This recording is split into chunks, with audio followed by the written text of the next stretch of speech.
This is evidence of a creator, a word-based universe. You know what? I like that, and I've been recommended to check it out by a subscriber. Let's see what it's all about, and then we're going to go into the comment section as well. I'm a mathematician by background and a linguist. I love language, and mathematics is a very sophisticated language, but I love natural languages as well.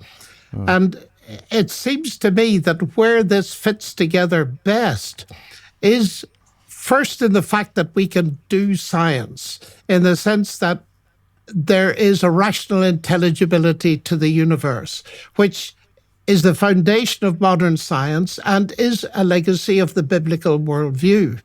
So that the mathematical describability, Einstein talked about, he couldn't imagine any genuine scientist without faith in that. It's the axiom for doing science is to believe the universe is intelligible. But if you ask for the rationale behind that, why do we believe the universe is intelligible? It bears the imprint of a creator. And I see that at the level of mathematics, in its capacity to, at least in part, give us a handle on what's out there. And also in biology, where we have at the heart of every living cell the longest word we've ever found, the genetic code. And all of that leads me to formulate it as follows, that we live in a word-based universe. And that's the key of the Logos for me. Okay, and so what do you mean in that case? So what do you mean specifically that we live in a word-based universe? What does that mean for you on the broader conceptual Everything landscape? starts from words. Well, it means that this universe is not simply a product of natural, unguided forces. It is a product of a rational creator, an intelligent creator, and I believe even more than that, a personal creator. Now, how I get there is only in part from a response to the universe as I find it, the point you made about each organism being a microcosm of its environment.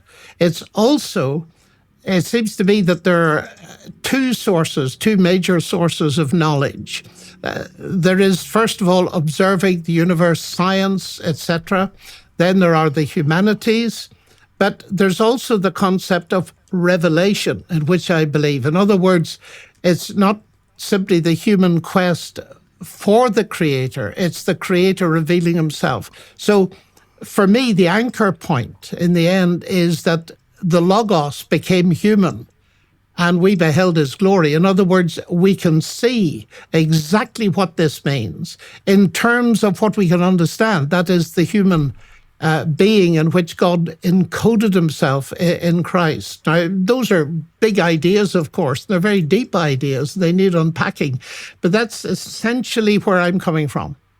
Okay, so, all right. So let me elaborate in two directions with regards to that. So the first is that, so one of the axioms of faith that's necessary before you embark on the scientific endeavor as an individual or as a culture, which might explain why science emerged in the Judeo-Christian context and no other place, is that the universe is intrinsically intelligible. But there's another axiom too, which is that the honest investigation of that intelligibility will be good.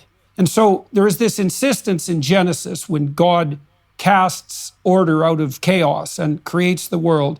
After each day of creation, he states explicitly, and it was good. And when he creates man, I believe he says that it is very good. And the reason for that is that not only is there an order, but that the order is, in its deepest sense, beneficial and positive. And the thing is that it's easy and even rational, it might be easy and even rational to take the Frankenstein monster view of the investigation of the world and to say, well, even if the cosmos is intelligible, that doesn't mean that our investigation into it is intrinsically good or that it would bear good fruit. Now, you have to believe that the truth will set you free in order to be a scientist, because if you believed that the truth had no bearing on human flourishing, let's say, then the whole enterprise would be pointless. And if you believed that the investigation of the complexities of material reality would lead us astray, then you'd say that that should be taboo and forbidden. But that isn't what we decided. We decided that the revealed order would be good. And then I'll add one other thing to that, which I think is also axiomatic, which is part of the logos idea in its deepest sense is that we are required to explore, investigate, and communicate about everything as deeply as possible. So the idea, you have this idea in Job that is quite well developed, that no matter what God and the devil throw at you, you're called upon to maintain your equilibrium and your faith in the intrinsic goodness of being. And then that's expanded in the Gospels, because the trials of Christ are the most extreme trials that can be imagined. And I mean that literally. That's partly why the story has such potency, right? It's the worst possible sequence of events that could happen to the least possibly deserving person. And that's... the two contrasts, because I don't really want to stop the video too much, but those two contrasts is what makes it so unique, you know? And it's what allows us to then be purified. Someone who... the least person who deserved a terrible thing, like the worst terrible thing that could ever happen to a human being, happening to the least deserving person. So those two contrasts is just, wow. It's like purity mixed with the worst disease that's ever existed. And the purity didn't deserve it, but then boom, and then the purity breaks out and dominates. Yeah, I don't want to go too much, but you get what I mean. I get excited when we talk about this stuff. But hold on, I even think so. Let's see the comment section real quick. We've seen a bit of it in regards to that. This section was titled "Evidence of a Creator, a Word-Based Universe." And there's a recent documentary, well, it's not even that recent, it's several years ago. Dr.